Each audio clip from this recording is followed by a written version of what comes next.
অসংখ্য অ্যাপ্লিকেশন বাতিল হয়ে যাচ্ছে এবং 7 দিনের মধ্যে ঠিক না করতে পারলে এবছর কিন্তু আর টাকা ঢুকবে না। 2024-25 শিক্ষাবর্ষে যে সমস্ত ক্যান্ডিডেট ফ্রেশ বা renewal Swami Vivekananda scholarship application করছো বা করবে ভাবছো, তোমরা দেখে নাও কোন কোন ভুলগুলো করলে তোমাদের অ্যাপ্লিকেশন হয়ে যাবে ক্যান্সেল এবং কোনো টাকা ঢুকবে না। দেখো, স্বামী বিবেকানন্দ স্কলারশিপের পোর্টাল থেকে কিন্তু সরাসরি তোমাদেরকে ঘোষণা করে দিচ্ছে যে 7 থেকে 8 মাস তোমাদের পোর্টাল ওপেন থাকবে, কিন্তু তোমরা তাড়াহুড়ো করে অথবা না বুঝে ভুলভাবে ডকুমেন্টস কিন্তু ঠিকঠাক না বুঝে অ্যাপ্লাই করে দিচ্ছ এবং যার ফলে তোমাদের একাধিক ক্যান্ডিডেটদের অ্যাপ্লিকেশান কিন্তু রিজেক্ট হয়ে যাচ্ছে, আনলক হয়ে যাচ্ছে। তো তোমরা যারা অলরেডি অ্যাপ্লিকেশান করে ফেলেছো বা তোমরা যারা এখনও করবে ভাবছো তা তোমরা এই ভিডিওটা দেখে নাও।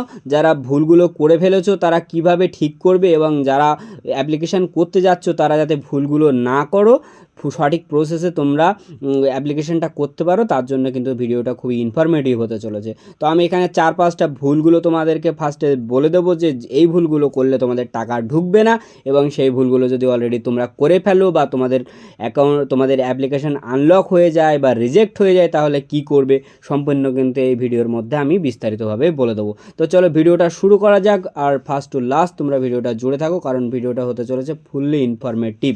তো আগে আমি বলে দিই যে ভুলগুলো কি। তোমরা দেখো, নাম্বার 1 ভুল বেশিরভাগ স্টুডেন্ট যেটা করে থাকো যে ইনকাম সার্টিফিকেট প্রবলেম বেশিরভাগ দেখা যাচ্ছে। আমাকে যারা পার্সোনালি মেসেজ করছো তোমাদের কিন্তু ইনকাম সার্টিফিকেট প্রবলেমটা বেশি। তোমরা মান্থলি ইনকামের জায়গায় ইয়ারলি ইনকামের জায়গায় মান্থলি ইনকামের জায়গায় ইয়ারলি করছো, বা মান্থলি ইনকামের জায়গায় 6,000 করে তুমি ইয়ারলির জায়গায় গিয়ে ভুলভাল করছো, বা ইয়ারলির জায়গায় ঠিক লিখে মান্থলির জায়গায় ঠিক লিখছো। এবার অনেক জায়গায় আবার করছো যে যারা হচ্ছে তোমার পঞ্চায়েত এরিয়ার তোমার স্টুডেন্ট আছো তারা তো ইনকাম সার্টিফিকেট কীভাবে করবে কি করবে না সেটাও ঠিকঠাকভাবে বুঝতে পারছো না, যা একটা নিয়ে ডেট ওভার হয়ে গেছে সেইগুলোও তোমরা অ্যাপ্লিকেশন করে দিচ্ছ। এইগুলো কিন্তু করা যাবে না। কোন প্রসেসে ইনকাম সার্টিফিকেট করতে হবে, পঞ্চায়েত এরিয়ার ক্যান্ডিডেটরা কীভাবে ইনকাম সার্টিফিকেট করবে, আর যারা মিউনিসিপ্যালিটি এরিয়ার ক্যান্ডিডেট আছো তারাও কীভাবে তোমাদের ইনকাম সার্টিফিকেট করবে, সম্পূর্ণ কিন্তু বিস্তারিত আমাদের ভিডিওর আমাদের চ্যানেলে কিন্তু লং ভিডিও আছে, তোমরা দেখে নিতে পারো, ঠিক আছে। আর নাম্বার 2 ভুল হচ্ছে তোমাদের যারা 60%-এর 1-2 পয়েন্ট কম পেয়েছো, দেখা যাচ্ছে তোমার 59% পেয়েছো, তারাও অ্যাপ্লাই করে দিচ্ছ। এরকম করলে কিন্তু তোমাদের টাকাটা ঢুকবে না। তোমাদের কিন্তু গাইডলাইনে বলা আছে 60% মিনিমাম, মানে 1 পয়েন্টও কম হলে হবে না। 60%-এর থেকে 2-5-10% যত পার্সেন্ট বেশি যারা আছে তারাই হচ্ছে অ্যাপ্লাই করতে পারবে, ঠিক আছে। 3rd নাম্বার পয়েন্ট হচ্ছে ডকুমেন্টস ঠিকঠাকভাবে স্ক্যান না করে হুড়ো তাড়া করে ফোনের মাধ্যমে অ্যাপ্লাই করে দিচ্ছ। তোমাদেরকে আমি কিন্তু বারবার তোমাদেরকে আমি বলি তোমরা ফোনকে অ্যাভয়েড করে অ্যাপ্লাই করো, এগুলো একটা গুরুত্বপূর্ণ ব্যাপার। ব্যাংকের বা তোমাদের আইডেন্টিটি বা তোমাদের স্কুলের যে সমস্ত মার্কশিট অ্যাডমিট কার্ডগুলো তোমাদের কম্পিউটার থেকে স্ক্যান করে নাও এবং তারপর ফোনে যদি অ্যাপ্লিকেশান করো তো কোনো সমস্যা নেই, কিন্তু ফোনে স্ক্যান করে পিডিএফ করে ওই আপলোড করে দেওয়া এগুলো করতে যাবে না।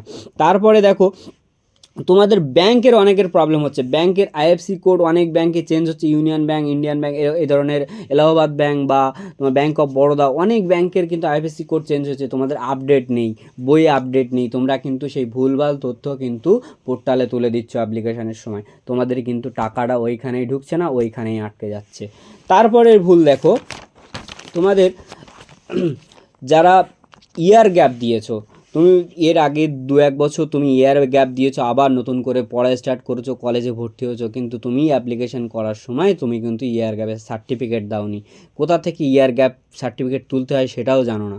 তো যদি না জেনে থাকো ভিডিওর কমেন্ট বক্সে কমেন্ট করবে, আমি ইয়ার গ্যাপ সার্টিফিকেট কীভাবে তুলবে আমি সেই ব্যাপারে বিস্তারিত ভিডিও নিয়ে আসবো।